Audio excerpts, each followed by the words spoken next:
duties up to Gladys Goodlove assignment.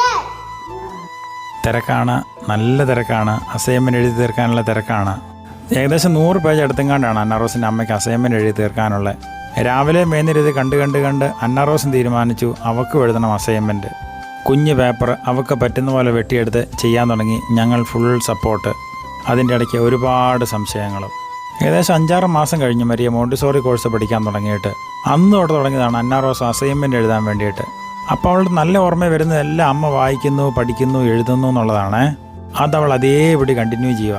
കാരണം നമ്മൾ എന്നാ ചെയ്യേണ്ടതെന്ന് നോക്കിയിരിക്കുകയാണ് പിള്ളേർ അതേപടി കോപ്പി ചെയ്യാൻ വേണ്ടിയിട്ട്. ചൈന, ജപ്പാൻ ലിപികളോട് സാമ്യമുള്ളൊരു പ്രത്യേക ഭാഷയാണ് അന്നാറോസ് എഴുതിക്കൊണ്ടിരിക്കുന്നത്. കാരണം അസൈൻമെൻറ്റ് എഴുതുക എന്നുള്ളത് തലയിൽ കയറിയത് കൊണ്ട് ലാംഗ്വേജ് അവളെ സംബന്ധിച്ചിടത്തോളം ഒരു പ്രശ്നമാകുന്നേയില്ല. പിന്നെ ആകെ ഒരു ബുദ്ധിമുട്ട് വരുന്നത് ഇവൾ എഴുതി മുഴുവൻ അമ്മച്ചിനെ കൊണ്ട് വായിച്ച് കേൾപ്പിക്കുമ്പം അമ്മച്ചിക്ക് അത് ഉൾക്കൊള്ളാനുള്ള സമയം എടുക്കും. കാരണം ചെവി നല്ലപോലെ കേൾക്കത്തില്ല എന്നുള്ളതാണ്. അവൾ തന്നെ കണ്ടുപിടിച്ചെഴുതിയ ചൈന ഭാഷ വായിക്കാൻ ഒരു ചമ്മലുമില്ല. She was very confident. കാരണം അവളല്ലേ അത് എഴുതിയത്. തന്നെ ഒന്ന് വായിക്കാവുന്നല്ലേ അസൈൻമെൻറ്റ്?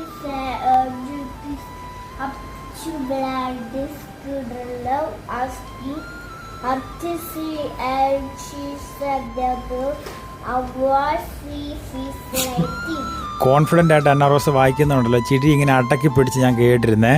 ഓർക്കണം, ഫോണും വേണ്ട, ഒന്നും വേണ്ട. അവൾ വല്ലാത്ത തിരക്കിലാണ്. പറഞ്ഞുകൊണ്ടിരിക്കുന്നതിനിടയ്ക്ക് ബാക്കി എഴുതാൻ വേണ്ടി ഓടി. നല്ല മാതൃകകളുണ്ടല്ലോ മക്കൾക്ക് വീട്ടിൽ കാണാനുണ്ടാവണം. കൂടുതലൊന്നും അവരോട് പറയണ്ട. അവർ നമ്മളെ ബ്ലൈൻഡായിട്ട് ഇങ്ങനെ ഫോളോ ചെയ്യും. എന്തായാലും മരിയ കോഴ്സ് പഠിക്കാൻ തുടങ്ങിയത് ഏറ്റവും നല്ല സമയത്താണ്. അതിൻ്റെ ഗുണം മുഴുവൻ കിട്ടുന്നത് അന്നാറോസിനും കൂടെയാണ്. ദൈവം അനുഗ്രഹിക്കട്ടെ.